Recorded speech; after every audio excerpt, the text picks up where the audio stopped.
শীতকালে চুলে কি লাগালে কখনো খুশকি হবে না?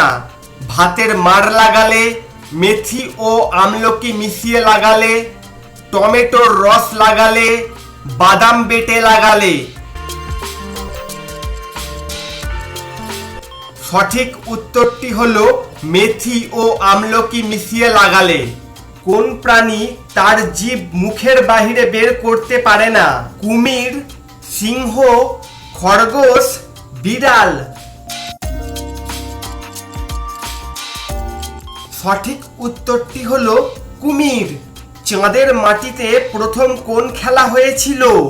Cricket, football, hockey, golf. সঠিক উত্তরটি হলো গলফ। নতুন ভিডিও দেখার জন্য জিকে এক্সপার্ট ইউটিউব চ্যানেলটি সাবস্ক্রাইব করে নোটিফিকেশন বেল অন করুন।